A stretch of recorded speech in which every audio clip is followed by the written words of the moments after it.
Bonjour à toutes et à tous, à ceux qui nous ont rejoints pour cette première édition de ce cycle que la plateforme française des ONG droits de l'homme, la PDH et Affectio Mutandi lance, cet Affectio Talks de ce soir, qui en appellera d'autres, puisque c'est un rendez-vous que nous allons vous donner tous les mois, dans les prochains mois, pour parler de droits de l'homme et des situations, d'histoires autour de l'entreprise, du business, des acteurs du secteur privé. Alors moi, je suis Raphaël Chenilazan, je suis le président de la plateforme Droits de l'Homme, qui est une plateforme représentative de 21 ONG françaises, acteurs majeurs des droits de l'homme à l'international. Nous travaillons sur des sujets aussi contemporains que la liberté d'expression, les prisons, la torture, la peine de mort, les droits LGBT, les droits des femmes, les mutilations génitales, les droits de la presse, les défenseurs en danger, la question des sports et droits de l'homme, et également la situation et la question, le partenariat, la relation avec les entreprises qui sont de plus en plus des acteurs à part entière des questions de droits humains, aussi bien dans leur pratique, dans leur charte, que dans leur activité, même si il est important et il est primordial de rappeler que les droits de l'homme sont d'abord assurés par les États. Nos interlocuteurs, à nous, ONG, sont souvent les États, les diplomates, les ministères de la justice, tous les acteurs de la chaîne pénale, souvent aussi, mais de plus en plus, nos partenaires se différencient, sont de plus en plus diversifiés, et c'est important de travailler et d'apprendre à travailler dans ces nouveaux partenariats. Et justement, c'est l'objectif d'aujourd'hui, du talk d'aujourd'hui, apprendre à se connaître, apprendre à identifier les potentialités de partenariat et peut-être lancer le dialogue sur les questions que l'on pourra avoir. Dans les mois prochains, nous comptons aborder des sujets aussi différents que la question du textile et du secteur du textile et des droits de l'homme, la question du numérique et l'expansion du numérique et les conséquences que ça implique sur la question du respect des droits humains, des sujets aussi difficiles et compliqués et politiques que l'abolition de la peine de mort, la torture, qui ne viendraient pas forcément à l'esprit de tout le monde de relier avec le secteur privé, et ben vous montrer que là aussi, il y a des partenariats possibles. Notre ambition, évidemment, c'est de ne pas toujours être en webinar, c'est de ne pas pouvoir vous voir. Notre ambition, c'est de pouvoir tous se retrouver, quand cela sera possible, en 2021, autour d'un grand colloque, dans un lieu prestigieux, et pouvoir vraiment faire l'état des lieux et à la fois résumer et continuer les discussions qui auront eu lieu pendant ces talks business et droits de l'homme qui vont avoir lieu, mais aussi essayer d'ouvrir. Alors, je vous donnerai et vous serez tenus informés des prochains rendez-vous. Je vous invite d'ailleurs à nous suivre, à suivre la plateforme Droits de l'Homme, à suivre Affectio Mutandi sur les réseaux sociaux, sur nos réseaux, pour pouvoir continuer ce rendez-vous mensuel et ce rendez-vous qui devrait devenir quotidien. Voilà, et je vous remercie de votre présence. Je passe la parole à Yann. Merci Raphaël, je retire mon masque.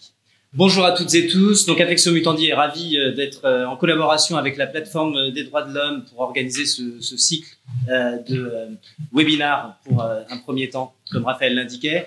Alors aujourd'hui, on a de la chance d'avoir autour de nous réunis différents représentants d'entreprises et d'acteurs de la société civile pour évoquer un sujet éminemment d'actualité et sujet de sensibilité à plus d'un titre, celui des relations entre entreprises et les organisations de la société civile, précisément sur le sujet de l'intégration des enjeux de droits humains dans leurs activités. Alors pour en parler aujourd'hui, on a le plaisir d'accueillir Sophie Perrier, qui représente Michelin en tant que responsable des droits humains et du devoir de vigilance. Merci d'être là. Yves Nissim, qui est présent aussi avec nous en physique, qui est directeur des opérations RSE du groupe Orange. Et en distanciel, nous avons Frédéric Lelouch, qui est secrétaire confédéral en charge des sujets de RSE et de la gouvernance d'entreprise au sein de la CFDT, et qui par ailleurs préside la plateforme nationale pour la RSE. Et enfin, également à distance, Julie Valla, bonjour et merci d'être avec nous aussi, qui est vice-présidente droits humains du groupe L'Oréal. Et maintenant, je vous propose de rentrer un petit peu dans le vif du sujet. L'idée aussi de cet événement, c'est de dessiner, c'est un petit peu l'objectif aussi, les contours de relations entre entreprises et parties prenantes qui permettent aux entreprises de toujours faire mieux, de réduire tant qu'il est possible leurs impacts potentiels sur les droits humains. Ça nous emmène évidemment jusque dans les problématiques de chaînes de valeur, les chaînes de valeur pouvant, selon les secteurs d'activité et dans des très grands groupes, évidemment être très vastes, avec des grands facteurs de complexité.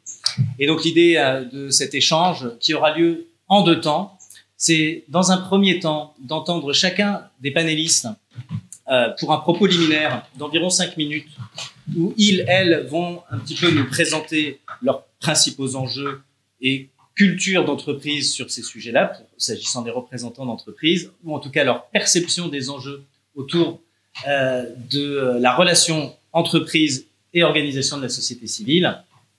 Ce premier temps, ensuite, se poursuivra avec un temps d'échange entre nous, avec un jeu de questions-réponses. Nous terminerons cet Affectio Talk par ailleurs avec une brève présentation des principales conclusions d'une étude qu'Affectio Mutandi a menée sur le sujet de l'intégration des droits humains à l'échelle des entreprises qui composent le SBF 120. Donc on a autant dans le SBF 120 des entreprises qui sont assujetties notamment à la fameuse loi sur le devoir de vigilance que je pense beaucoup de monde connaissent derrière les écrans, et puis en particulier parmi les membres du panel, mais aussi des entreprises qui ne sont pas dans les seuils d'application de cette loi, qui, comme vous le savez, vise les entreprises de plus de 5000 salariés, mais qui toutefois, compte tenu d'autres obligations légales, et notamment les obligations de reporting extra-financier, doivent aujourd'hui de plus en plus faire la pédagogie sur la manière dont elles prennent en compte les droits humains, les mesures qu'elles mettent en place et pouvoir faire part de résultats, de chemins de progrès avec des critères de performance à l'appui, etc. Et donc c'est vrai que le SBF 120, c'est une grande variété d'acteurs de tailles différentes, de secteurs extrêmement différents aussi. Donc on fera un bref retour sur les principales conclusions de cette étude. Et sans plus tarder, donc, je vous propose maintenant de passer la parole à Sophie Perrier. Si vous voulez bien, Sophie, et je vais me remettre mon masque. Et moi, je l'enlève. Je vous en prie, vous ouvrez le bal sur la façon dont le groupe Michelin appréhende ces sujets. Bonsoir, merci beaucoup de m'avoir invité à ce talk show. Donc, je pensais vous parler du dialogue partie prenante de Michelin et des droits humains autour de 3 axes. D'abord notre comité corporate de parties prenantes, ensuite un exemple sur le caoutchouc naturel et enfin un exemple de dialogue avec nos syndicats. Donc en ce qui concerne le dialogue parties prenantes qu'on aborde vraiment à niveau corporate dans l'entreprise, nous avons créé en 2016 un comité corporate qui comprend une dizaine de membres, 10 à 12 membres, qui sont représentants de nos parties prenantes. Alors, il y a 2 ONG, il y a un investisseur, il y a un syndicat, il y a un fournisseur, il y a 2 clients, il y a le Global Compact, où il y a une personne qui s'occupe plutôt de mobilité routière, etc. Et l'idée est que ces parties prenantes rencontrent notre comité exécutif une fois par an. Donc, ce qui fait en fait toute la puissance de ce comité, c'est qu'il est entendu au plus haut niveau, une journée entière, plus une soirée informelle avant. Ce qui est un lien quand même assez fort, et ce sont les mêmes parties prenantes que nous rencontrons chaque année. Ce qui permet finalement de porter au plus haut niveau des sujets environnement ou droits humains, mais parlant des droits humains, qui n'auraient pas été portés aussi au niveau, de façon aussi privilégiée dans l'entreprise. Alors, si je prends un exemple, celui du salaire décent, nous avions organisé une session en 2017 autour de la chaîne d'approvisionnement, la façon dont nous le traitions, etc. Et deux de nos parties prenantes, il y avait un investisseur d'Amundi et puis je pense que c'était Industrial, qui est le grand syndicat international, nous ont dit qu'il faudrait aussi aborder dans cette évaluation de la supply chain la question du salaire décent.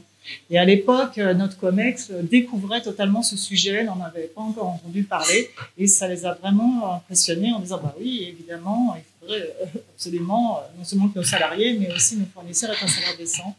Et aujourd'hui, et ce qui a finalement propulsé le sujet très très vite dans l'entreprise, aujourd'hui, nous travaillons sur ce sujet, nous avons acheté une base de données de FairWage, nous sommes très engagés sur ce sujet, et c'est un exemple du fait que ça peut propulser les sujets de droits humains. Alors, je regarde le temps parce que j'imagine qu'il passe très vite. Non, ne vous inquiétez pas. Sur nos initiatives concernant le caoutchouc naturel, mais dites-moi Yann si je suis trop longue. Nous avons, il faut savoir que le caoutchouc naturel, c'est aujourd'hui, les manufacturiers de pneus absorbent 70% de la production mondiale, que Michelin en absorbe une petite dizaine de pourcents, un petit peu moins de 10%. Et donc, nous sommes un acteur majeur qui achète du caoutchouc naturel dans le monde. C'est pour ça que nous avons une responsabilité particulière. Et nous avons initié, avec d'autres partenaires, bien sûr, mais Michelin était quand même très actif, une plateforme de caoutchouc naturel durable. C'était vraiment une plateforme multi-acteurs. Donc, il y a dedans des manufacturiers de pneus, il y a des constructeurs automobiles, il y a Renault, il y a BMW, il y a Ford, etc. Et il y a également des producteurs de caoutchouc naturel et des ONG. Le WWF, par exemple, Mighty Earth, par exemple.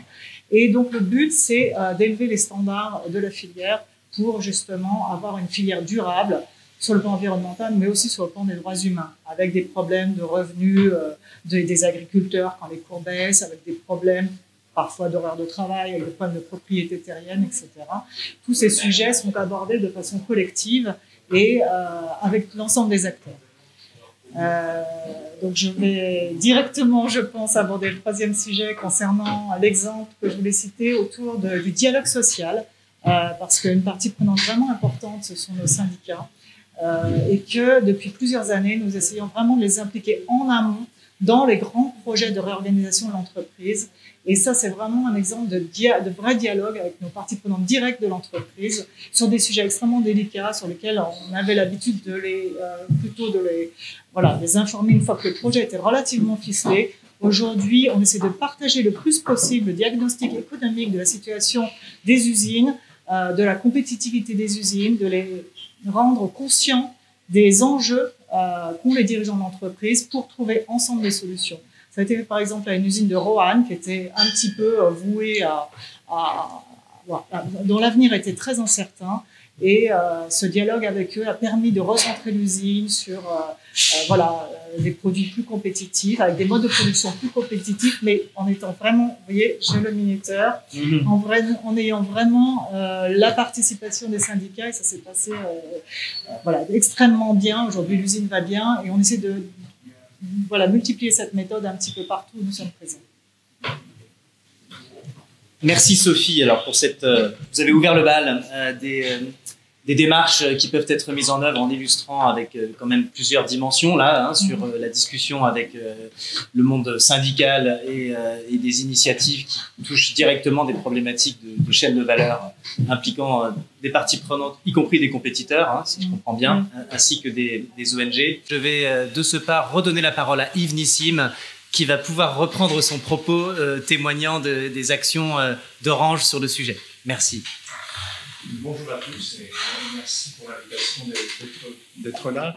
Je vais, à travers cet échange, vous amener directement dans le monde des télécoms, du secteur des télécoms, où la problématique droits de l'homme essentielle tourne autour des problèmes de liberté d'expression et de respect de la vie privée. J'ai pas besoin de vous rappeler que les problèmes de liberté d'expression sont des sujets éminemment d'actualité avec ce que l'on vient de vivre ces derniers temps. et que Orange étant non seulement une entreprise française, mais aussi une entreprise multinationale qui se trouve pour 2/3 de ses activités en Afrique et au Moyen-Orient, vous voyez bien que ce sont des sujets hyper importants qu'on a essayé de traiter en tant qu'Orange face aux gouvernements locaux, en tant qu'Orange éventuellement face à des dialogues parties prenantes que nous menions en interne, mais qui ont été très très vite stériles parce que le rapport de force, la façon dont on était interprété en termes de nos actions était très très mal perçue. On est une entreprise qui possède toute la technologie, qui possède tous les contenus de nos clients, qui a le bouton sur le switch on/off de l'accès à l'internet. Et donc vous voyez bien que même si c'était pas dans nos intérêts, hein, puisque nous vendons de l'airtime, on n'a pas du tout intérêt à couper les réseaux. Vous voyez bien que c'était un sujet très très épineux. Donc on a pu faire qu'en association, que sur des plateformes. Hein. On s'est réunis d'abord entre telcos, puis après on a vu que les problèmes des opérateurs de téléphonie et des opérateurs Internet étaient les mêmes. Et puis on s'est rendu compte que il fallait rentrer dans une discussion beaucoup plus large avec les parties prenantes. C'est comme ça qu'on est rentré sur la plateforme qui s'appelle la Global Network Initiative, qui est une plateforme qui réunit tous les acteurs du monde de l'Internet, Google, Facebook, Yahoo, Microsoft, tous les opérateurs européens et c'est surtout ça le plus important, un ensemble d'ONG, Human Rights Watch, Internet sans frontières, un ensemble d'universitaires. Et c'est une structure qui nous fait nous réunir assez souvent, qui nous permet de présenter nos cas, qui nous propose des solutions d'interaction et de réaction avec les gouvernements dans des situations comme ça. Et c'est une structure qui a mis en place une sorte de reporting des entreprises face à la plateforme, qui reste très confidentielle malgré tout, parce qu'on manipule un certain nombre de données qui sont confidentielles, mais qui sont potentiellement présentables devant cette plateforme et sur lequel on reçoit non seulement des conseils de nos pairs sur le comportement face à une demande de coupure. Je peux vous l'illustrer avec ce que je viens de vivre ce week-end. J'étais en cellule de crise pratiquement tout le week-end sur l'élection en Guinée. Nous sommes opérateurs en Guinée et je ne sais pas si vous le savez, mais Orange a été coupé en Guinée, pas du fait de l'opérateur, mais du fait du gouvernement qui est allé chercher le point d'accès au câble pour couper l'ensemble de la structure, parce que justement, on était rentré en conversation avec le gouvernement parce que on avait demandé des preuves légitimes qui pouvaient justifier une coupure de réseau en période d'élection et que on avait commencé à solliciter nos collègues parties prenantes ONG, ce qui a entraîné une coupure directe. Donc voilà, les choses se mettent en place autour de structures comme ça. On émet un certain nombre de recommandations. On est aligné aux problématiques des Nations Unies, Protect, Respect and Remedy. Et c'est vraiment sur ces trois aspects-là qu'on a édicté un certain nombre de principes que les entreprises qui sont affiliées à ces plateformes essayent de respecter et surtout se font aider dans les situations difficiles par les ONG. Donc on est vraiment dans une collaboration assez vertueuse qui permet à l'entreprise de raconter ce qui se passe réellement sur le terrain, mais qui permet aussi à l'entreprise d'aller chercher les parties prenantes ONG pour pouvoir intervenir sur le terrain. Donc voilà, ça c'est la première sujet que je voulais développer. Le deuxième sujet, je pense que nous tous, entreprises, autour de la table, aurions pu le développer, c'est le sujet bien sûr du devoir de vigilance qui nous a projeté vers une responsabilité envers notre supply chain assez violente, du jour au lendemain. Orange a un fournisseur de rang 1, 77 000 fournisseurs et vous voyez bien que la tâche est presque mission impossible d'aller interpeller l'ensemble de ces 77 000 fournisseurs et de s'assurer que leur comportement en termes de droits de l'homme, on va tourner autour des principes de l'OIT sur le droit du travail et le respect des droits de l'homme, sont respectés. Là, pareil, on suit cette initiative et cette mise en place à l'intérieur d'une sorte d'association de grosses entreprises en France, EDH, et Sophie connaît bien aussi, puisqu'elle y participe, qui nous permet dans un premier temps de partager nos bonnes pratiques sur comment mettre en place cette loi, et surtout de rentrer en dialogue avec un certain nombre de parties prenantes, des ONG les plus, on va dire, les plus agressives sur le sujet, puisque ce sont des ONG qui ont été à l'origine de la loi, en même temps que le gouvernement de Hollande à l'époque, Et voilà, on commence à s'expliquer, à voir quels sont les attendus. On dialogue aussi beaucoup avec les représentations nationales des syndicats. Hein. On a une représentante avec nous aujourd'hui. Voilà, c'est des discussions. Et c'est vrai, ce que je défendrais aujourd'hui, c'est que, l'ouverture en plateforme de dialogue, avec des dialogues entretenus, hein, pas one shot, sont essentiels pour développer un peu de confiance entre les parties. Deux, que ça nécessite de l'entreprise une certaine transparence. Hein, ce que je viens de vous raconter sur la Guinée, il y a 3 ans, l'entreprise aurait refusé de se commettre sur ce récit. Aujourd'hui, on est ouvert sur ce récit. Et enfin, troisièmement, quand il s'agit de fournisseurs qui sont dans des contrées un peu plus éloignées que notre siège social, la France, il est clair que la connaissance de la pratique locale, la connaissance des fournisseurs locaux ne peut être faite qu'avec l'aide des ONG locales. Et c'est comme ça qu'on continue le dialogue pour pouvoir mettre en œuvre cette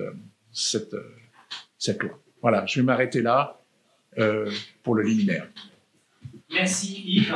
Je vais passer tout de suite la parole à Julie Vallat, dans le prolongement des propos tenus par Sophie et Yves.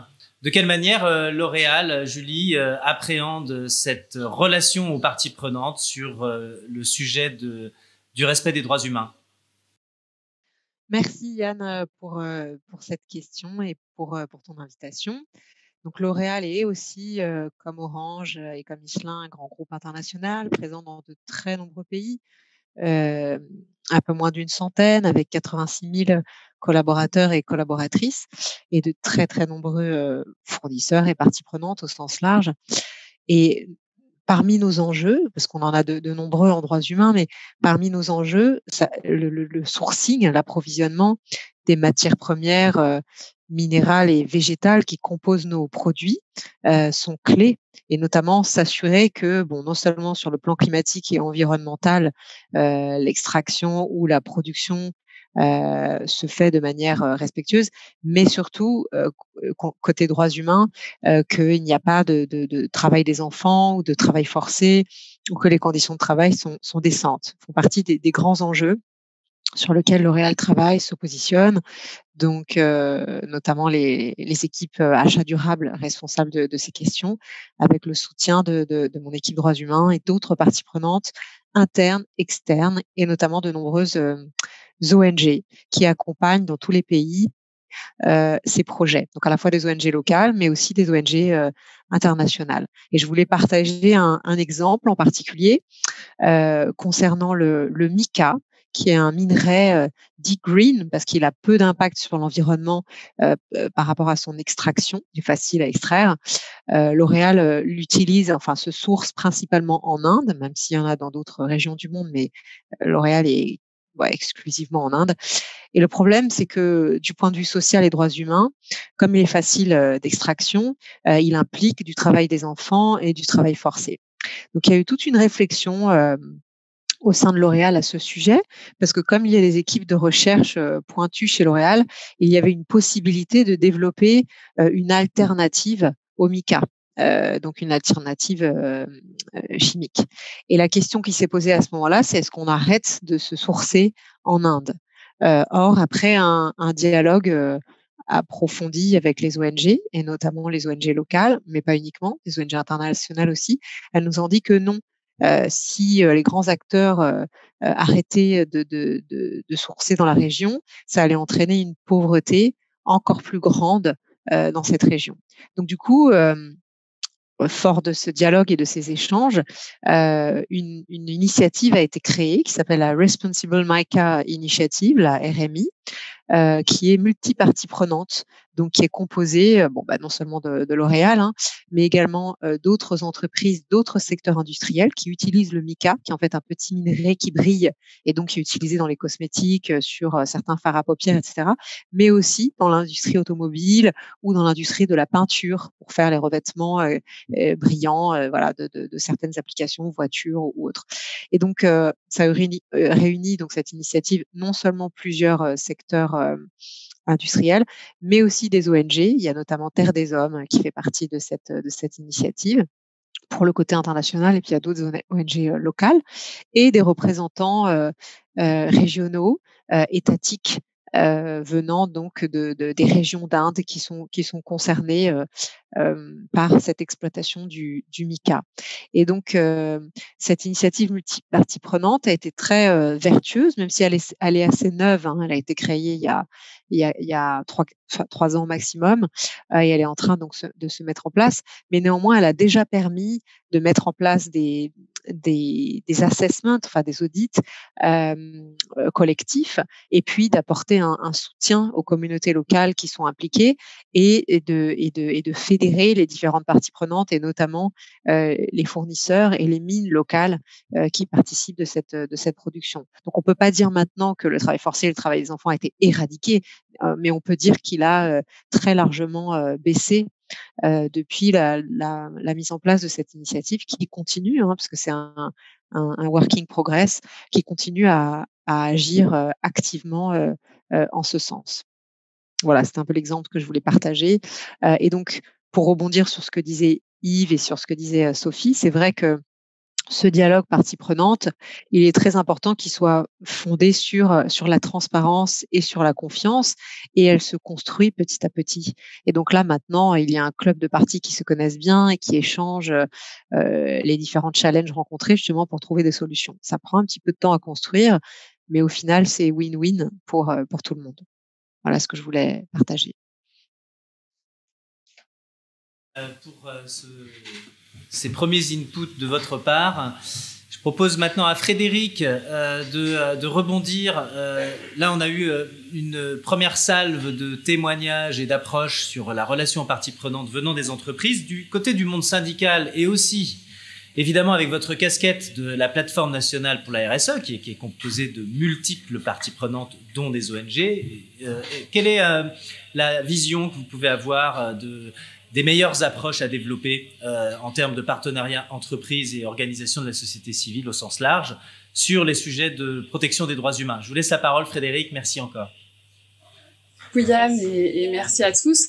Alors effectivement, moi je vais avoir un point de vue un peu décalé et peut-être revenir en fait sur des travaux qu'a mené la plateforme RSE. Donc la plateforme RSE, juste en un mot, c'est une instance de dialogue, de concertation qui associe les différentes parties prenantes en fait de la RSE, donc représentants des entreprises, des salariés, de la société civile, des institutions publiques et des chercheurs.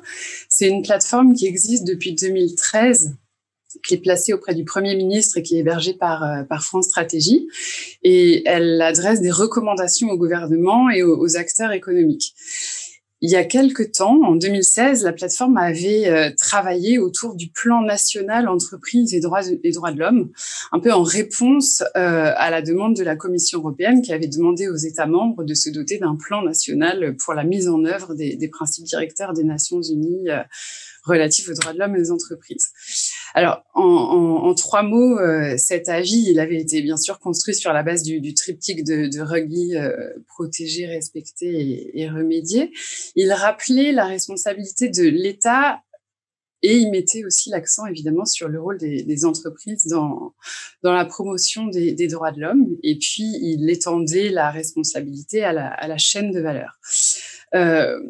Pour donner peut-être trois exemples de leviers que ce plan avait identifié, on avait identifié la prise en compte du respect des droits de l'homme dans les critères d'achat. L'achat comme levier d'action en matière de droits humains.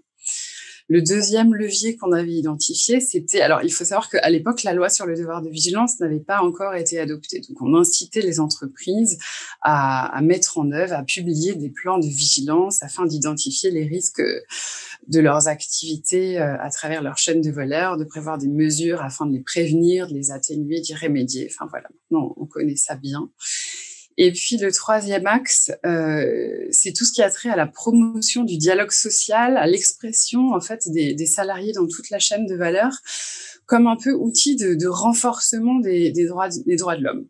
avec une idée assez précise qui était d'inciter à généraliser, à renforcer le dispositif des accords cadres internationaux qui peuvent inclure un certain nombre de critères en matière de respect des droits de l'homme, mais aussi toute une série de mesures garantissant le suivi régulier de la mise en œuvre effective et puis souvent un mécanisme d'évaluation ex post. Alors, ça, c'était il y a 3 ans, il y a 4 ans maintenant. Quel bilan on peut faire dans la pratique?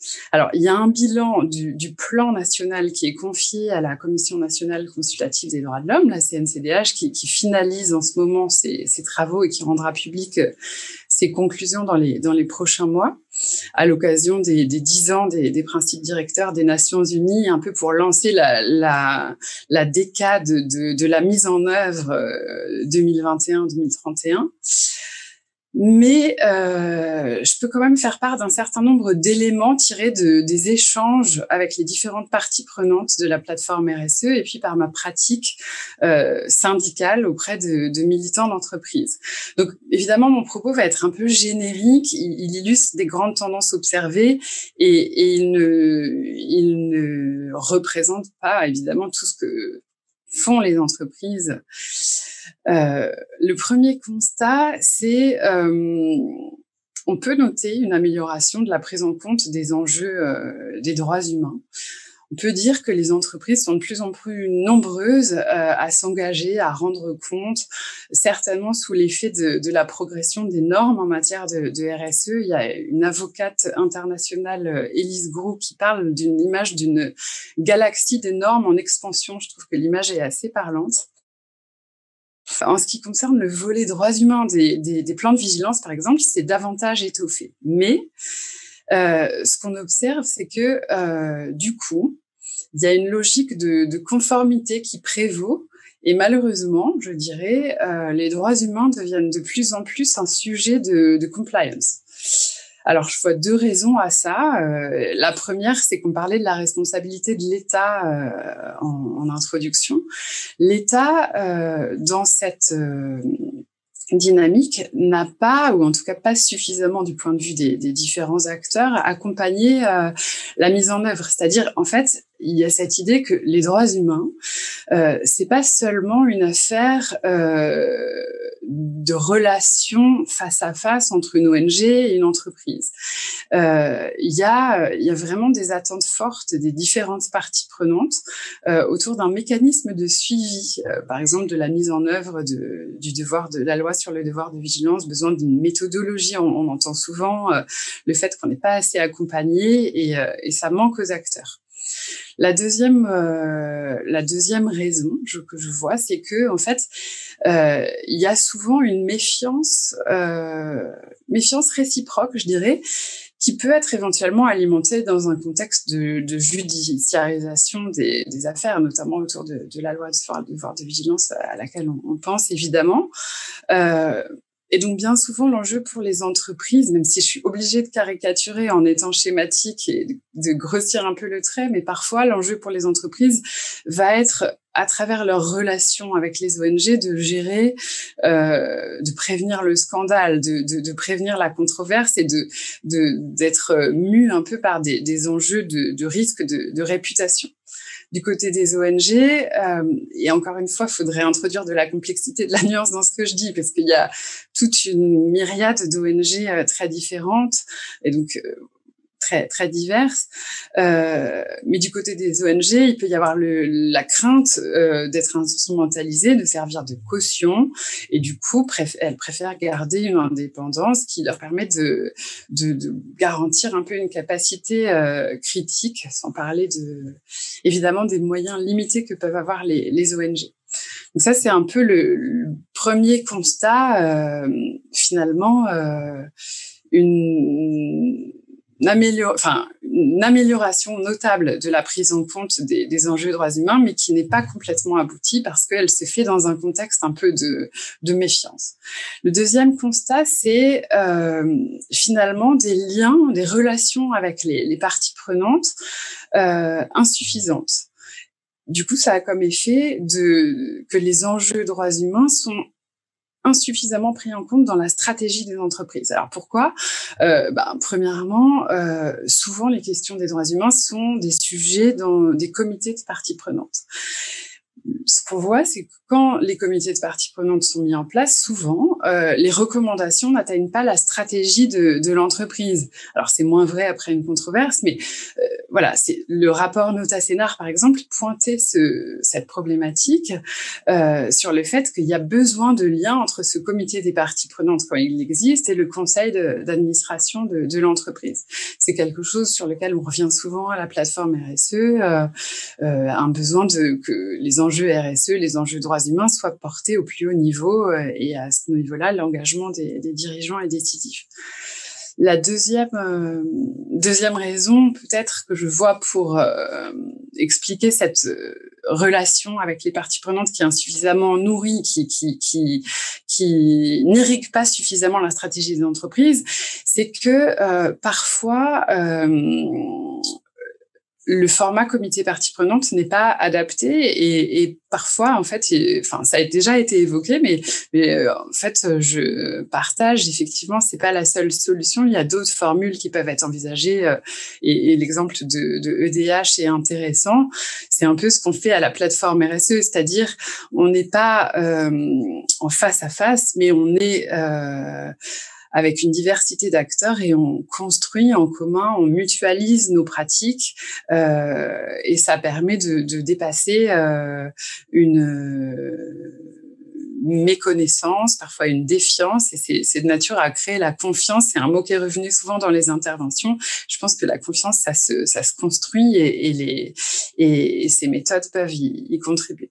Et puis dernièrement, pour pas être trop longue, mais le dernier point sur lequel je voulais insister, c'est le défaut d'articulation des différents niveaux de dialogue quand ils existent entre les parties constituantes que sont les salariés et le dialogue partie prenante. Les deux sont nécessaires et il est absolument important de les articuler. Il y a besoin de ponts et de pas fonctionner en silo avec les IRP d'un côté, le comité de parties prenantes de l'autre. Et je pense que c'est d'autant plus d'actualité à l'heure où se déploient les sociétés à mission avec la mise en place d'une gouvernance partagée. Donc voilà pour le propos liminaire, j'espère pas avoir été trop longue et je vous redonne la parole, Yann, pour la suite. Merci Frédéric. Raphaël, le point de vue d'une plateforme comme celle que vous avez créée il y a maintenant 3 ans de cela, ouais, sur ces enjeux-là. D'abord, rapidement, pour qu'on passe ensuite à l'échelle. Je souscris totalement à ce que vient de dire Frédéric Lelouch sur les constats. On a parlé depuis le début énormément de parties prenantes, c'est le mot-clé. Moi, je voudrais revenir d'abord sur on a parlé de contexte de méfiance. Je constate quand même qu'il y a une différence d'approche dans le monde anglo-saxon que dans le monde français. Et ça, on le sait tous. Et des deux côtés. Une différence d'approche du monde du business, aussi bien que du monde des ONG. Et ce contexte de méfiance est moins fort dans le monde anglo-saxon qu'il peut l'être ici en France et à travers auprès de tous les acteurs français. Et j'ai entendu et je reprendrai ce que disait Frédéric sur la nécessité de dépasser la gestion du risque et n'en être que la notion de compliance pour les entreprises, parce que sinon c'est ne faire que un petit bout du chemin et qu'il faut aller jusqu'au bout. Et ça, ça me paraît important. J'ai aussi noté, et je le note, que c'est vrai qu'il y a de la part des ONG françaises cette peur de l'instrumentalisation. Encore une fois, dans un contexte peut-être plus francophone qu'anglo-saxon.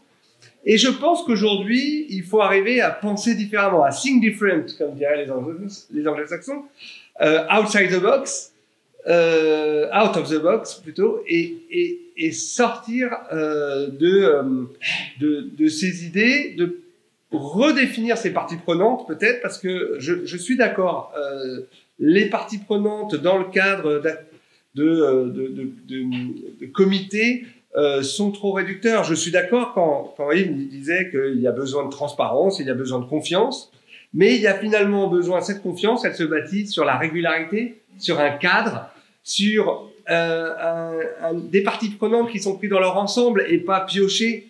Nous sommes donc à la plateforme Droits de l'Homme, pour l'instant 21 ONG, nous sommes une plateforme qui voulons être représentative, surtout pour être en gros un nœud, et après chaque membre est libre. Parmi nos membres, plusieurs ont été cités par vous-même. Il y a notamment, j'ai entendu Terre des Hommes, RSF, plein d'autres membres, souvent et beaucoup acteurs avec des partenaires locaux, beaucoup en Afrique principalement, mais aussi en Asie, en Amérique latine. On est acteurs sur tous les... Et je pense que dans cette idée d'être innovant, d'intégrer toutes les parties prenantes sur du long terme, dans un cadre qui n'est pas un one-shot, mais régulier, qui permet de décloisonner. Je pense que le mot de décloisonner me paraît important, et trouver ces espaces de dialogue pour inventer de nouveaux partenariats. Je dis presque le gros mot de partenariat. Pour moi, ce n'est pas un gros mot. Il y a des partenariats à inventer, des partenariats pour améliorer les pratiques de chacun. On verra dans un futur talk dans les mois prochains, on verra que même sur des sujets comme peine de mort, on peut avoir de partenariats avec les entreprises, et pourtant ça ne vient pas à l'esprit. Et là, il y a des partenariats directs, soit des partenariats d'action, soit des partenariats de compliance, mais aussi des partenariats presque d'advocacy. Et je pense que c'est intéressant et si on ne se rencontre pas, si on n'a pas les cadres de rencontre mutuelles, et qu'on est juste en train d'essayer de gérer le risque, on n'arrivera pas à finalement dépasser et à être dans une logique plus anglo-saxonne, plus intégrée.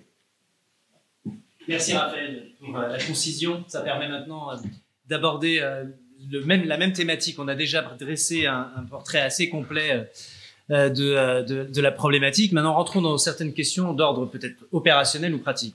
Selon vous, alors Sophie, je reviens vers vous par exemple. C'est quoi la meilleure pratique qui permet d'instaurer des conditions d'un dialogue constructif et exigeant avec une ONG? Est-ce que vous auriez un exemple? Vous parliez de votre comité partie prenante. Vous l'avez donc déjà évoqué, cette idée-là, mais est-ce que vous en avez éventuellement une autre ou quelque chose qui nous permet d'avoir une vision très concrète de, voilà, les raisons, le mécanisme qui a permis d'instaurer un dialogue de qualité, une bonne pratique illustrée? Je vous écoute, pardon. Et je remets mon masque. Je vais essayer de parler fort. Alors, désolé, je vais encore parler de notre comité de parties prenantes parce que effectivement, ça fonctionne extrêmement bien pour plusieurs raisons, je pense. Déjà, effectivement, on a choisi les parties prenantes. Ça ne veut pas dire qu'on les a choisies parce qu'elles étaient conciliantes avec nous, pas du tout. On a choisi des fortes personnalités, des gens qui étaient assez haut placés dans leur entreprise parce qu'ils allaient rencontrer notre comité exécutif, des gens qui étaient capables de s'exprimer de façon constructive et pas agressive, mais quand même en étant critique. Donc le choix des personnes est très important. Effectivement, on ne peut pas travailler avec toutes les ONG aujourd'hui. On peut discuter avec elles, mais les intégrer dans un comité, c'est pas, voilà, il faudra vraiment trouver la bonne personne. Et il y en a qui ont plus de capacité à être à l'écoute, elles aussi, parce qu'un dialogue, ça se passe également dans les deux sens.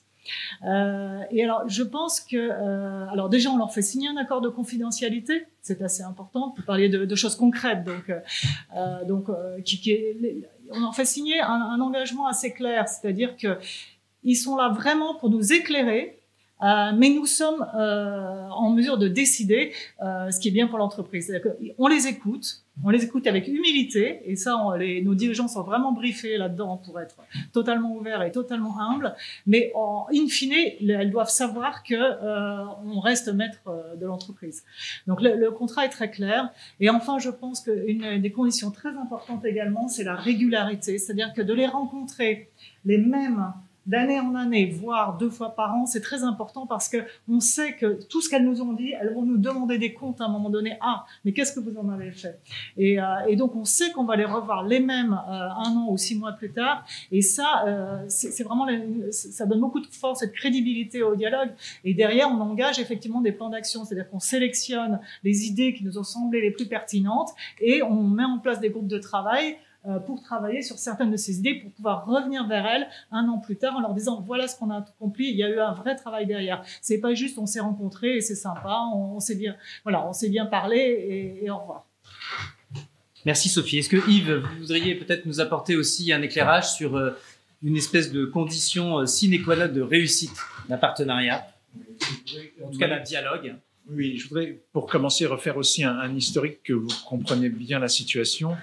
Les personnes que vous avez autour de la table sont des gens qui portent les droits de l'homme dans l'entreprise et qui sont un tout petit peu à l'interface entre l'entreprise et le monde extérieur. Et c'est vrai que c'est une situation qui fait dire que d'abord l'entreprise n'est pas du tout mature ou mûre pour accepter ce dialogue. Hein. Si je vous refais un peu d'historique, on a introduit les dialogues parties prenantes en introduisant la notion de matérialité. Hein, mais la première réaction de l'entreprise, c'est de dire on ne va quand même pas se faire dicter notre stratégie par le monde externe. Mais quand on a introduit la notion de matérialité, c'est-à-dire qu'on a expliqué que les éléments qu'on allait retenir de notre dialogue avec les parties prenantes étaient aussi des éléments qui faisaient sens pour le business de l'entreprise, les choses ont commencé un tout petit peu à se créer. Et puis après, petit à petit, la réglementation est venue aussi ajouter une couche supplémentaire. On a parlé du devoir de vigilance, on a parlé de la loi Pacte, on a parlé des entreprises à mission. C'est des choses qui vont structurer les choses. Mais ce qui est important, et c'est ce que je disais aussi tout à l'heure, c'est qu'il faut établir un lien de confiance dans la durée. C'est ce que vient de dire Sophie. Et je pense que c'est essentiel. Institutionnaliser ce dialogue est important. Et dernier point, au bout du compte, c'est trouver un intérêt commun entre l'entreprise et sa partie prenante.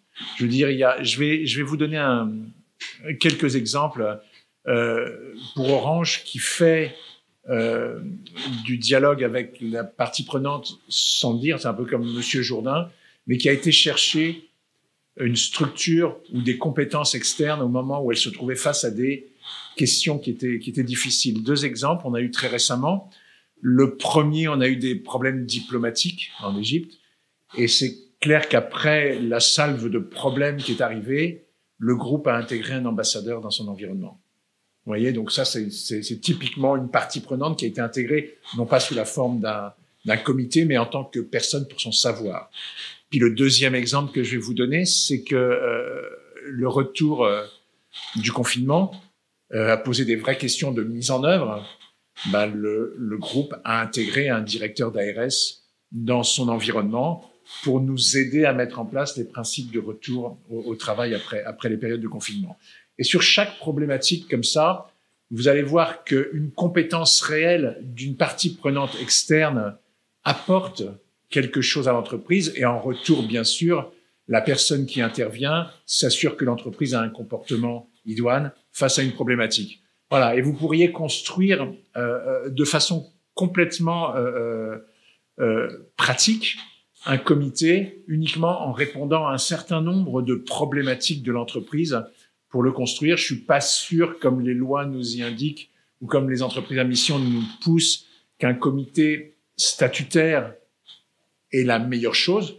C'est la bonne chose pour la répétition et pour la rencontre régulière, mais c'est vrai que les problématiques évoluant beaucoup, on a besoin d'avoir des compétences variées et qu'on a besoin d'avoir en tout cas un renouvellement à l'intérieur de ces comités qui pourraient se créer. Donc voilà, les choses sont en train de se faire. On se cache pas la face. Hein. Ce que disait Frédéric tout à l'heure, c'est que la société civile, sous le format de ces syndicats, sous le format de ces ONG, sous le format des médias ou des collectivités locales, voudrait être partie prenante de la gouvernance des entreprises. Et c'est ce chemin qui est en train de se faire, qui se fait avec difficulté pour l'entreprise. Hein. Laissez-moi vous dire que c'est pas du tout dans la culture de l'entreprise. On vient de très très loin. Hein. M'occupant de l'ensemble de la RSE du groupe, les droits de l'homme n'existaient pratiquement pas il y a 5 ans.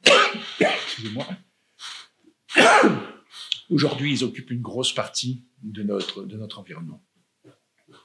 Merci Yves. Julie, je me permets de vous relancer aussi sur ce sujet où la culture de l'entreprise dans laquelle vous évoluez, est-ce que vous la considérez comme encore en grand besoin d'évoluer et d'avoir une maturité sur ce sujet, et quelles sont les conditions qui l'amènent à accepter l'idée de rentrer dans un dialogue avec une ONG sur des sujets de droits humains?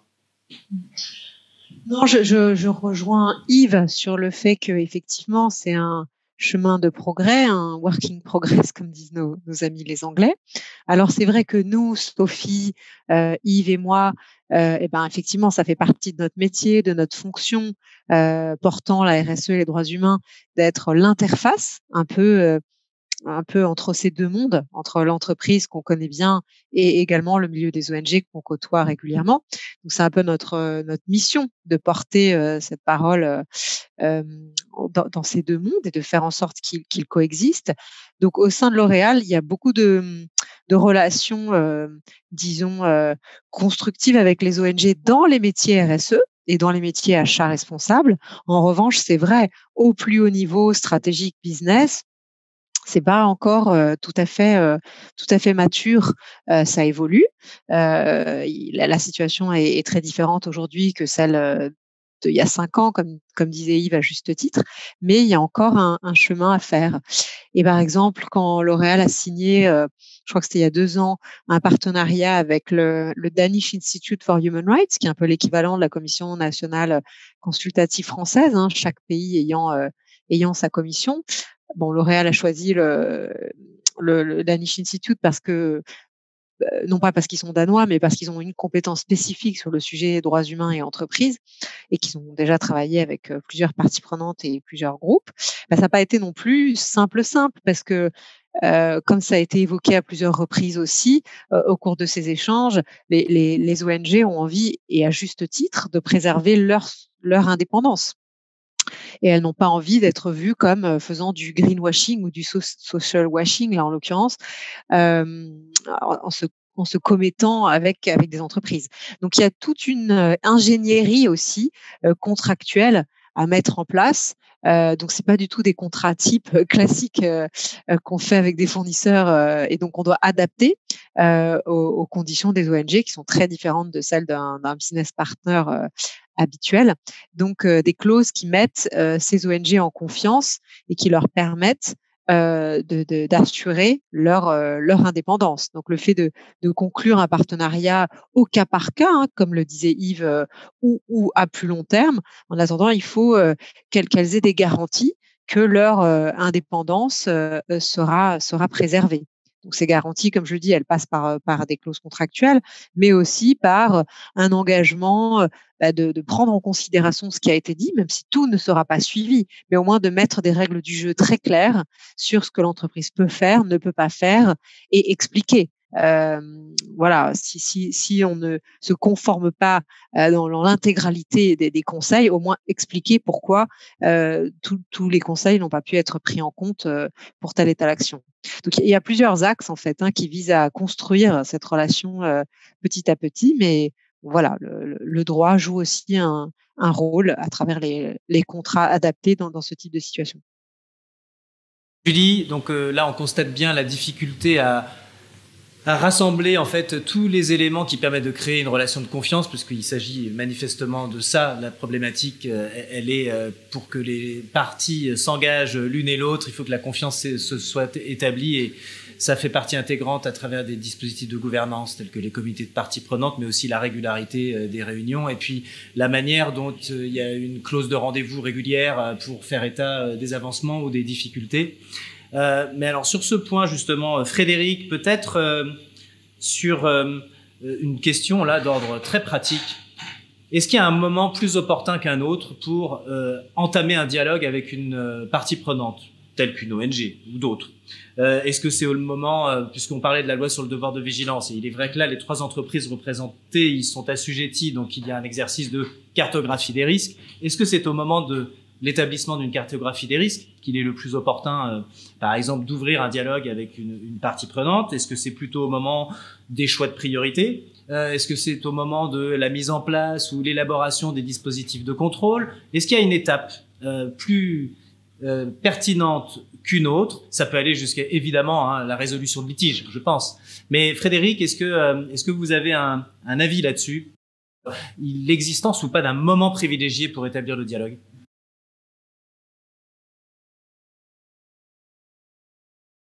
Excusez-moi, je remets mon micro. Je crois pas qu'il y a un moment particulier pour associer les parties prenantes. Je pense que c'est une mécanique, ça a largement été dit, ça se fait pas en une fois, ça se construit. Et donc là, je vais peut-être prendre plus ma casquette d'organisation syndicale, puisque j'accompagne des militants d'entreprise sur ce sujet-là. Je pense que c'est pertinent, l'association des parties prenantes et en tout cas l'association des représentants des salariés à différentes étapes. Si on parle de la loi sur le devoir de vigilance, par exemple, ça nous semble tout à fait pertinent que des parties prenantes, que les représentants des salariés puissent être associés à l'exercice de cartographie des risques. C'est pas à eux que revient la responsabilité de cartographier les risques de l'entreprise, ça c'est très clair, mais qu'à un certain moment, ils puissent éclairer de leur connaissance certains risques qui n'auraient pas été perçus dans l'exercice réalisé au sein de l'entreprise. Ça semble extrêmement bénéfique pour tous. Il y a une autre étape qui semble clé, c'est autour de l'élaboration du mécanisme d'alerte. La loi sur le devoir de vigilance dit que ce mécanisme de recueil des signalements doit être établi en concertation avec les organisations syndicales représentatives dans la société. Et là, on constate que malheureusement, c'est pas suffisamment le cas. Donc, il y a eu effectivement le temps de se conformer à ces nouvelles obligations pour les entreprises, mais maintenant, ça fait 3 ans.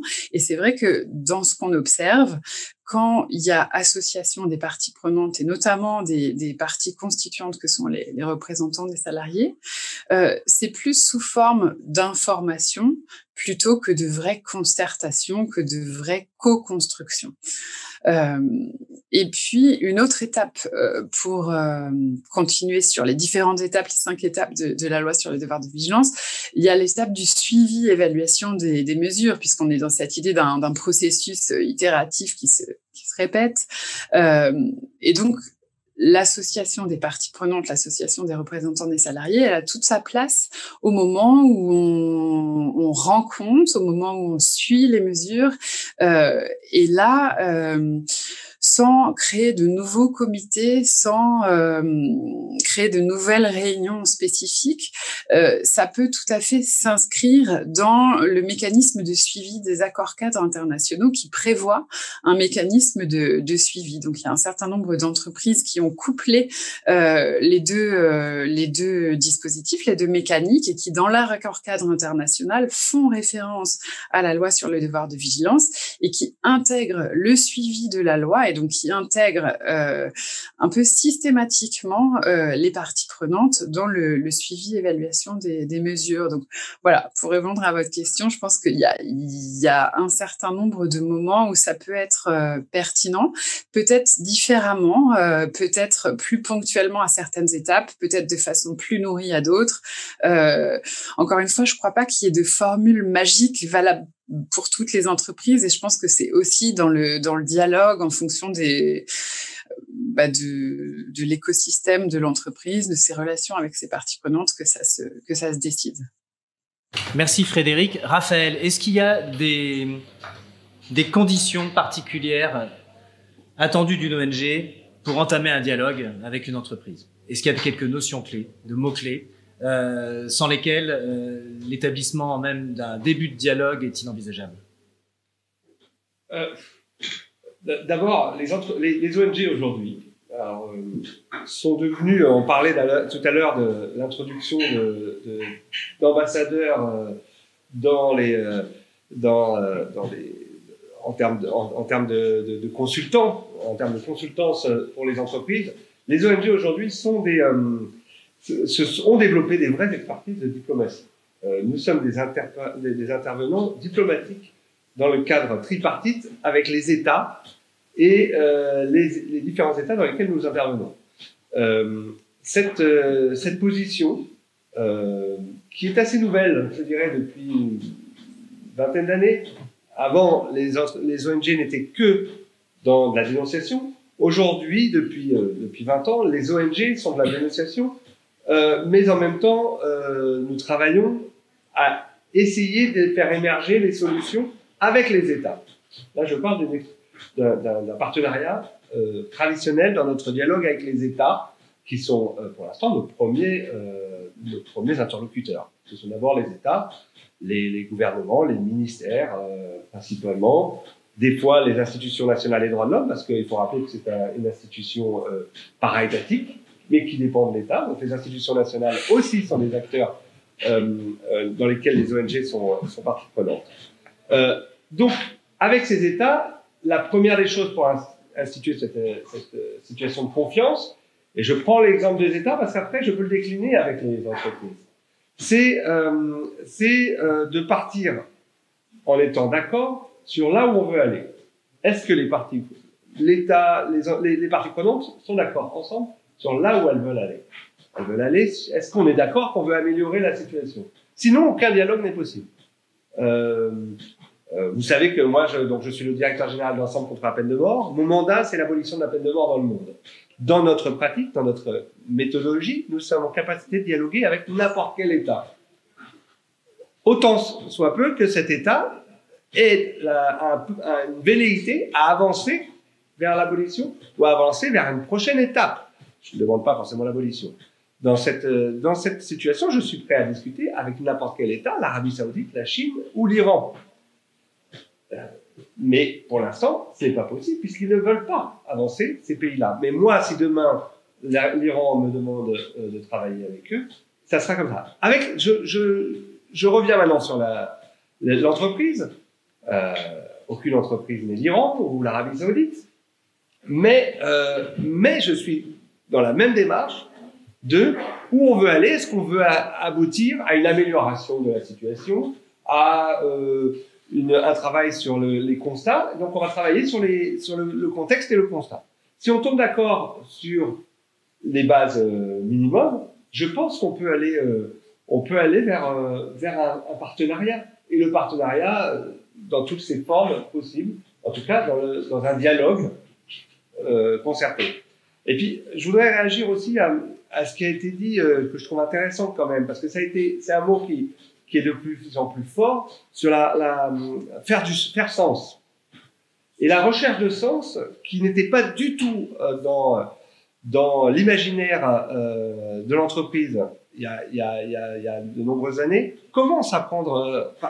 Et c'est vrai que, Yves, je trouvais ça intéressant quand tu disais que il y a 5 ans, on n'en parlait pas, les droits humains, il n'était même pas question. Qu'est-ce que vous venez interférer dans nos discussions? Vous voulez travailler sur notre stratégie, vous voulez qu'on vous laisse les clés, et on était juste des emmerdeurs à tourner en rond. Je crois que ça a beaucoup changé. Alors, ça va doucement, et je tiens à saluer le rôle quand même des acteurs comme vous trois, qui êtes aussi vous avez à faire face après à votre COMEX, à vos entreprises, pour faire passer ces messages. Donc, moi, je salue et je note les évolutions et je les trouve intéressantes. Je pense que dans cette recherche de sens, elle est au cœur de plus en plus et elle devrait, et elle le donne, n'est-ce pas, je suis quelqu'un d'optimiste, être au cœur de ces partenariats, au-delà de la compliance dont parlait Frédéric tout à l'heure. Cette recherche de sens, elle est aussi bien auprès du COMEX, de la direction générale, mais de plus en plus auprès des actionnaires, mais aussi auprès des salariés. Les salariés, des fois, sont aussi en termes de recherche de sens de leur travail, et donc que leur entreprise s'inscrive dans cette recherche de sens, dans l'entreprise à laquelle ils font partie, et donnent toute leur vie, et à tous les niveaux de salariés, même les cadres. et des fois même sur tous les cadres. Je pense que c'est aussi là que peut s'intégrer le partenariat possible. Merci Raphaël. Alors, avant de passer à la phase finale de Stone, qui est notamment la présentation des principales conclusions de notre étude, j'aurais une dernière question à vous tous. Alors, j'espère que vous n'allez pas tous la saisir, la question, parce que sinon on va largement dépasser. Tous ces enjeux-là sont aussi d'énormes enjeux de communication et de pédagogie sur les démarches, afin de les rendre crédibles et de démontrer que tout est mis en œuvre, en tout cas de façon effective, raisonnable, en tout cas que l'on tend vers cela. La révolution numérique nous amène aujourd'hui à avoir des communications et des interfaces avec différentes parties prenantes qui bouleversent un petit peu la donne. Est-ce que vous voyez le numérique aussi comme un levier de dialogue maîtrisable et utile pour démontrer les démarches et voir que cela rythme aussi un certain nombre de partenariats? Qui voudrait se saisir de cette question et exprimer peut-être un point de vue sur l'état de l'art en la matière et si vous y voyez un fort potentiel trop peu exploité aujourd'hui? Yves peut-être, Frédéric, et puis Yves ensuite. Je vois que Yves se saisissait de son masque aussi. Frédéric, je t'en prie. Oui, alors juste pour vous parler en fait d'un travail que la plateforme RSE mène en ce moment sur la responsabilité numérique des entreprises comme nouveau champ de la RSE. C'est-à-dire comme nouveau domaine de redevabilité, c'est-à-dire évidemment il y a tous les enjeux de protection des données personnelles, RGPD, etc. Mais il y a aussi quelle contribution de l'entreprise sur des enjeux, sur des données qui pourraient être d'intérêt général sur le plan environnemental, sur le plan de santé, etc. Donc, on mène toute une réflexion en ce moment sur à la fois l'enjeu des données et à la fois sur les impacts du numérique. Donc, voilà, il commence à y avoir un consensus des acteurs que le numérique doit intégrer le champ de la RSE comme nouveau domaine de redevabilité, que le numérique, c'est aussi des formidables outils pour permettre la transparence, la comparabilité des données, qui est vraiment clé pour leur crédibilité de l'information extra-financière. Donc, je ne peux qu'encourager les réflexions en ce sens et en tout cas vous signaler qu'à la plateforme RSE, c'est un sujet de réflexion qui nous mobilise beaucoup ces temps-ci et on devrait pouvoir aboutir et publier des travaux d'ici la fin de l'année à ce sujet. Merci Frédéric pour cette information. Yves, quel est votre avis en tant qu'opérateur en plus sur le rôle que peut jouer le numérique? D'accord. Je vais rebondir là-dessus puisque je suis les travaux de la plateforme sur la responsabilité du numérique. C'est vrai qu'on est dans une phase de transition avec le numérique entre les pratiques d'hier et les pratiques de demain, que le numérique, au terme du dialogue, a changé complètement le paradigme. Quand un message passe, il est visible de la terre entière. Et je pense qu'au niveau des dialogues que l'on peut mener avec les ONG, ça nous permet d'aller chercher beaucoup plus loin et beaucoup plus local dans nos interactions, que l'accès à l'internet devient un des droits fondamentaux des droits de l'homme. C'est pas encore écrit dans la Constitution, mais c'est vraiment quelque chose qui est en train de se mettre en place. Et donc la responsabilité que l'on a à travers en tant qu'opérateur, puisque c'est cet angle-là que je voulais vous donner, c'est bien ce phénomène de l'inclusion numérique, c'est-à-dire pouvoir amener un maximum d'acteurs à l'utilisation un peu fluide des outils du numérique pour pouvoir évoluer dans le monde d'aujourd'hui et de demain. Merci Yves. Raphaël, d'un mot. D'un mot. D'abord, on espère pouvoir organiser un talk spécial sur ce sujet, donc on pourra approfondir et Yves pourra revenir, je l'espère, parce que ça sera très intéressant. L'autre mot, je suis aussi membre du CNDSI, du Conseil national pour le développement et la solidarité internationale, et je co-préside un groupe de travail sur le rétrécissement de l'espace dévolu à la société civile. Et on a organisé une session de travail justement sur ces questions du numérique et de son rôle dans le rétrécissement de cet espace dévolu à la société civile. Et il y a un rapport qui est sorti de l'OCDE spécifiquement sur ces questions tout dernièrement. Donc j'invite tout le monde à le lire. Et je pense que c'est extrêmement important parce que, je crois que c'était Ésope, non, c'était quelqu'un qui disait la langue est la pire et la meilleure des choses. Maintenant, c'est plus la langue, c'est l'Internet, c'est la pire et la meilleure des choses. Et aujourd'hui, on est obligé de travailler avec cet outil qui est extraordinaire en termes de transparence, en termes d'opportunité, mais qui en même temps met les ONG droits de l'homme, la société civile dans son ensemble, dans une situation des fois qui est compliquée. Et je pense que c'est important à le prendre en compte. Et j'invite, donc on fera un talk sur ce sujet à coup sûr. Merci Raphaël. Alors merci à toutes et tous. Je vais entamer la présentation des principaux enseignements de notre étude.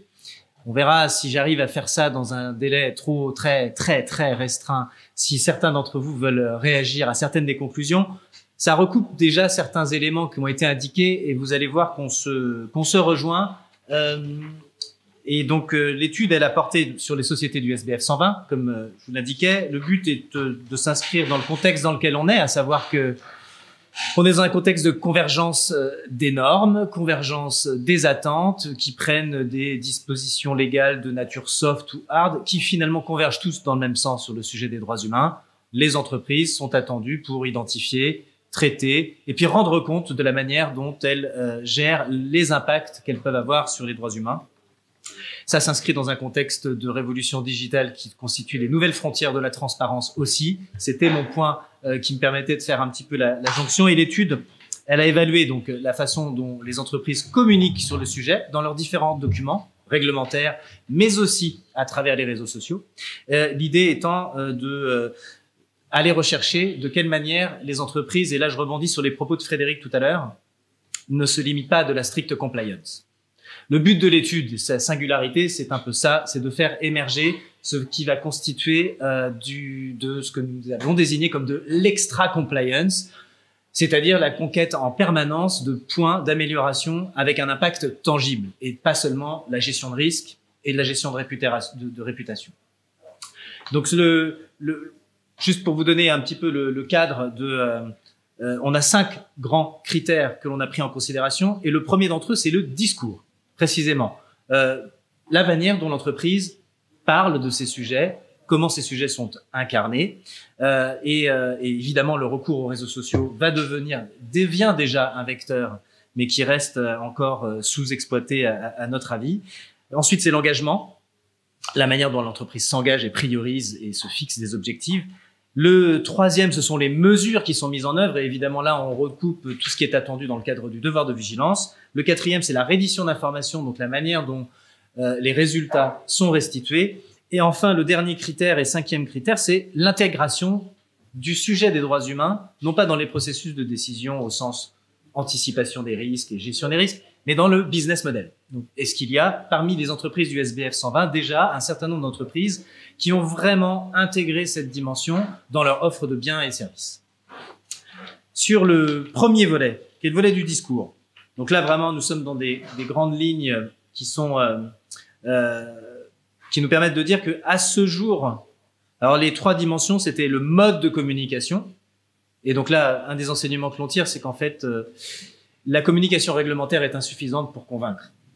Finalement, la clarté du discours à travers des documents de référence ou autres types de documentation très corporate n'est pas optimale. C'est le moins qu'on puisse dire. Et en termes de démonstration, c'est un exercice très contraint, certes, mais qui finalement pêche aussi par cette contrainte de la présentation de chiffres qui, aussi fiables soient-ils finalement, ne sont pas ce qu'il y a de plus convaincant en termes de mode de communication.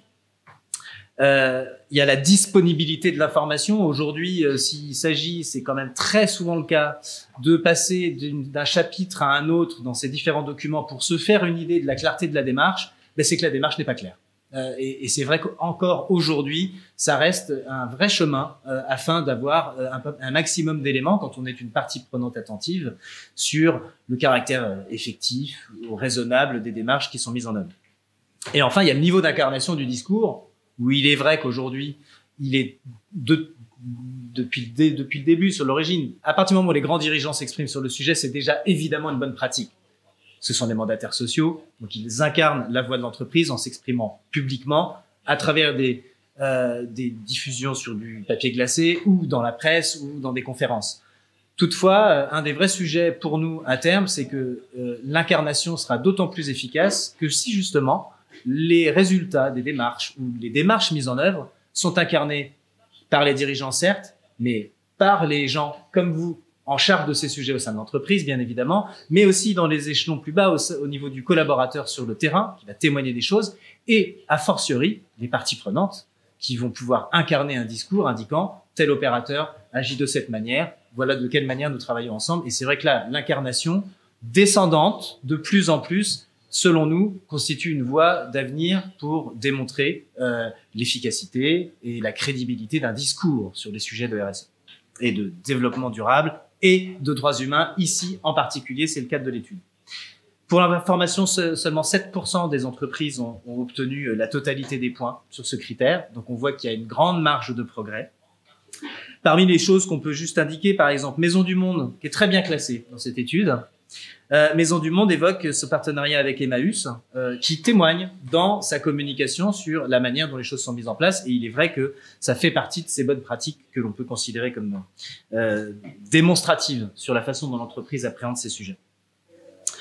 Et donc la communication digitale sur ce sujet n'est pas une communication extra-financière au rabais. Elle doit répondre finalement aux mêmes critères de robustesse, de traçabilité et de fiabilité. Donc une vidéo qui est postée sur Instagram par une entreprise pour mettre à valeur un engagement, il faut que derrière, l'entreprise soit en mesure de justifier tout ce qui est indiqué à travers ce média. Et de ce point de vue-là, il est très important que cette communication numérique réponde à ces exigences de qualité et de fiabilité de l'information.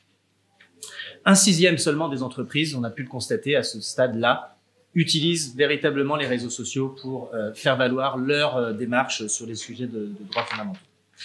Sur le deuxième critère qui est éminemment important, c'est celui de l'engagement. On l'a mesuré sur 4 dimensions. La priorisation des objectifs. Le statement est le suivant. S'engager sur les droits de l'homme sans distinction, ce n'est pas s'engager. Et donc, il est important, c'est requis par les textes, mais en même temps, c'est assez compliqué pour une entreprise que de se dire « je vais prioriser ces risques-là » puisque cela signifie en creux que certains seront mis de côté. Et donc, il convient évidemment de se préparer à un exercice de pédagogie auprès des parties prenantes dont les enjeux auraient pu être mis de côté. Donc ça, c'est un exercice un peu délicat aussi. Mais donc, la priorisation des objectifs, leur degré de précision, la formalisation des engagements et enfin l'intégration aux pratiques d'achat, ce sont les 3 critères sur lesquels on a évalué le niveau d'engagement des entreprises du SBF 120. Et ce qu'on a pu constater, c'est que maintenant, à l'échelle du SBF 120, 73% des entreprises évoquent les droits humains. Bon, c'est quand même une bonne nouvelle, même si on voit quand même une marge de progrès. Mais 31% seulement ont été en mesure d'expliquer les priorisations, les raisons qui les ont amenés à prioriser, et j'entends de façon convaincante, et c'est de ce point de vue-là un point sur lequel il y a une grande marge de progrès, évidemment.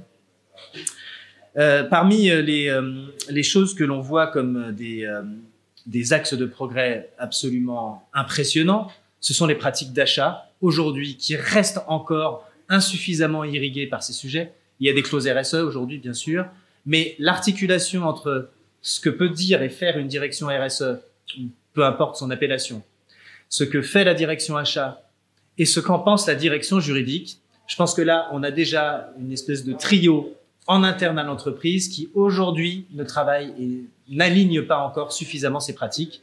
Et donc, il y a une grande marge de progrès sur ce sujet-là.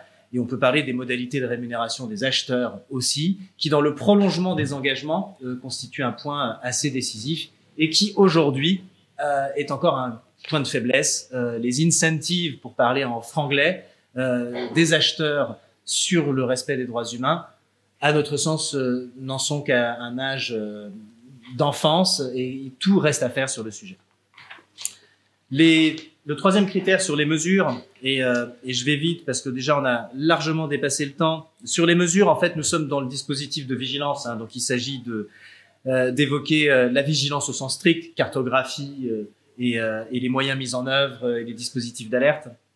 Mais là où on voulait en venir aussi, c'est sur l'évaluation des moyens qui sont mobilisés et de quelle manière l'entreprise évoque les moyens à mobiliser, autant en termes de ressources. Bien souvent, les entreprises évoquent recours à des prestataires indépendants pour diligenter des audits, évoque les formations en interne du personnel sur le sujet, mais les méthodes aussi mobilisées par les entreprises sont très importantes à nos yeux. Et on a évoqué la notion de corporate activisme.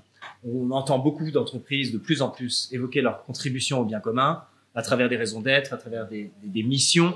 À ce stade-là, 12,5% d'entreprises dans les communications qu'on a pu analyser sur la base de tout ce qui est public, seulement 12,5% s'inscrivent vraiment dans ce qu'on pourrait appeler comme une démarche de corporate activisme pour contribuer vraiment à un impact tangible dans leur domaine d'activité.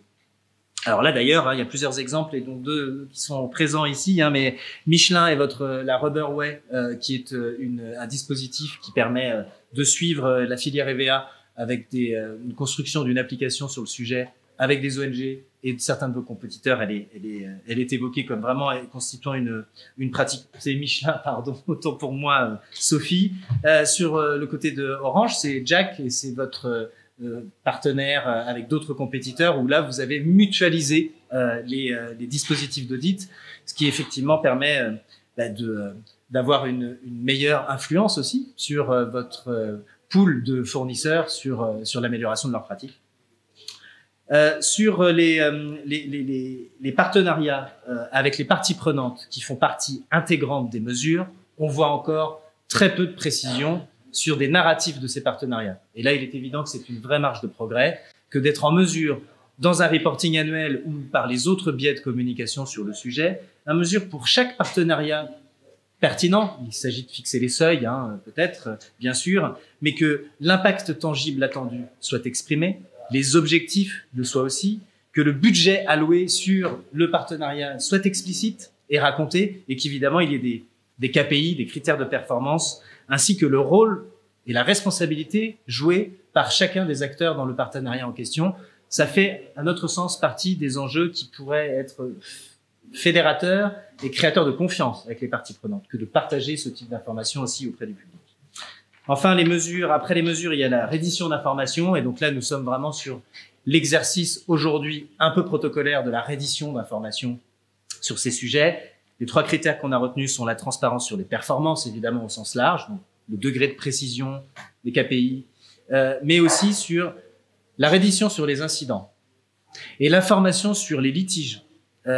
Sur ces dimensions-là, nous paraît quelque chose de très important, et aujourd'hui, on voit encore trop peu d'informations sur ces sujets, même si ça commence à venir, effectivement. Mais il est vrai qu'aujourd'hui, on a finalement une minorité d'entreprises qui sont capables de communiquer sur les performances, les KPI, sur leurs performances droits humains qui correspondent vraiment à des impacts tangibles.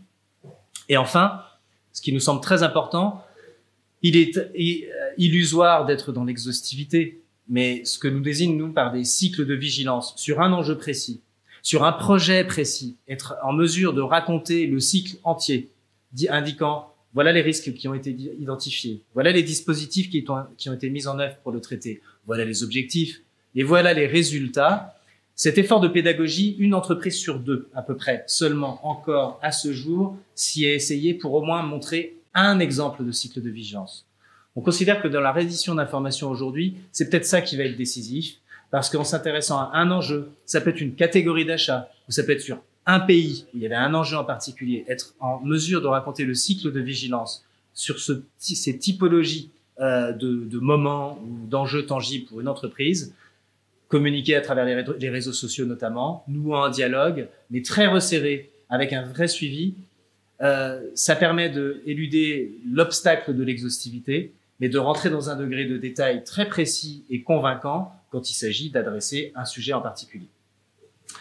Et enfin, sur l'intégration business, le dernier point. Alors, on considère que dans l'étude que l'on a pu faire, seulement 11% de l'échantillon aujourd'hui a vraiment communiqué sur la manière dont ces enjeux-là intègrent l'offre de biens et services. Et il est vrai que ici, aujourd'hui, on s'inscrit aussi dans la taxonomie verte. Et si j'évoque ce sujet-là, c'est parce que vous savez où la taxonomie verte emmène les entreprises en termes de transparence. Elles vont devoir afficher les activités en fonction de leur impact sur le climat et par activité dévoiler le chiffre d'affaires, et les investissements qui sont réalisés sur cette activité en question. Je pense qu'à terme, c'est ce que, en tout cas, une de nos convictions sur l'internalisation des enjeux de droits humains dans les offres, être capable de dire quelle est la part de biens et services que nous mettons sur le marché dans lesquels il y a une part tangible, mesurable, d'impact sur les droits humains, va devenir un facteur de transparence et de conviction de la prise au sérieux du sujet. Et c'est vrai qu'aujourd'hui, c'est encore très peu le cas.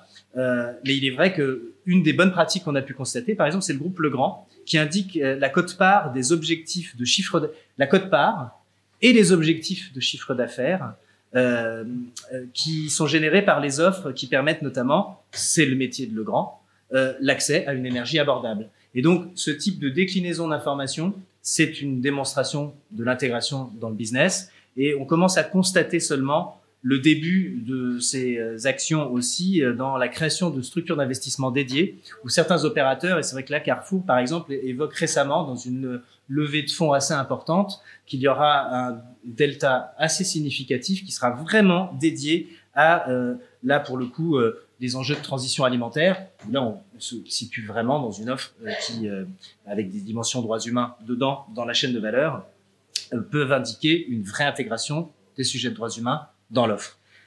C'est vraiment évidemment très court pour vous présenter cette étude, hein, mais donc je m'arrêterai là parce que le laps de temps qui nous était imparti est dévolu. Est-ce que les uns ou les autres, vous voulez peut-être aborder un dernier point ou faire un dernier statement avant que nous nous quittions? Si ce n'est pas le cas, je vous propose que nous nous arrêtions là. Nous vous remercions pour vos interventions très riches. On vous donne rendez-vous pour les prochains talks en commun avec la plateforme des droits de l'homme. Merci de votre attention et à bientôt. Et évidemment, vous pourrez monter ce replay et nous vous les diffuserons sur tous nos réseaux sociaux. Merci de votre attention et à bientôt. Merci.